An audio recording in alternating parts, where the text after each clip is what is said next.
My adopted younger sister, Marissa Payton, loves pulling pranks on others, but I'm the only one who gets hurt in her pranks. Last year, she and our older brother, James Payton, locked me up in a cold storage room. Because of that, I'm afflicted with a case of severe asthma. James apologizes to me before telling me that he'll take me cave diving just to make it up to me. Marissa tags along with us on the trip. She keeps casting me malicious glances every now and then. Feeling rather uneasy, I quickly get into the water just so I can get away from Marissa. But when I'm 65 feet deep, I feel a wave of suffocation hitting me all of a sudden. It turns out that Marissa has secretly shut off the oxygen supply. I can hear Marissa's smug laughter ringing out from the underwater communicator. Look, Jamie, I told you that Nat would fall for it again. James's voice is filled with affection. Leave it to you to be smart enough to think of such a prank to play on your sister, you little imp. My face has gone blue from the suffocation. I struggle with all my might in an attempt to turn on the bailout cylinder, only to feel my hands getting slapped away from them thanks to Marissa, who has swum over to me. She then whines into the communicator, "Look at how dramatic Nat is being, Jamie. She can't stand the suffocation at all, even though it's only been a few seconds." I hear James's icy and aloof voice reverberating in my earpiece. "Just hold on a little longer. Look at how delicate you are. It hasn't been all that long yet you already can't stand it. How humiliating. You're not even in the S-Amy League as Mari." This time I can only stare at James in despair as my complexion slowly goes purple. Has he forgotten what happened to me? Thanks to their prank, my lungs have already sustained irreversible damage. It's getting more and more difficult for me to breathe. Finally, my vision goes black and I collapse in the dark bottom of the sea. This prank isn't funny at all, James. This time, I'm going to die for real. The ocean water was freezing, the sort of icy cold that seeped through the skin and right into my bones. It was even more painful than when I was trapped in the freezer last year. My spirit floated in midair, watching as my blue-tinged body lay limply in the sandy bottom of the cave.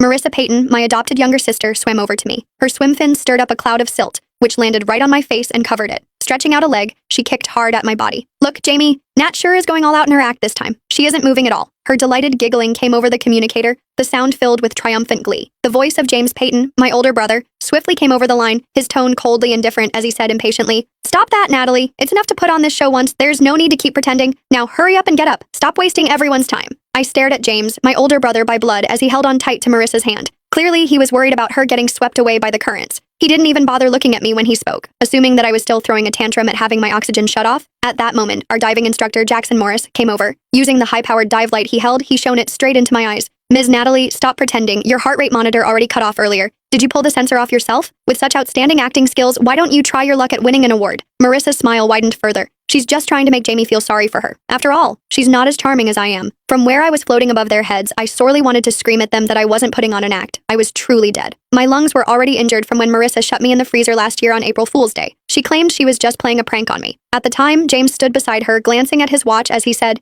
"Nat, if you can hold on for 10 minutes, then I'll gift you that necklace you've been wanting." I screamed for help, pounding madly on the door, and when my asthma kicked in, it felt as though knives were slicing at my lungs. In the end, it wasn't until I had collapsed to the icy floor that they took their sweet time opening the door.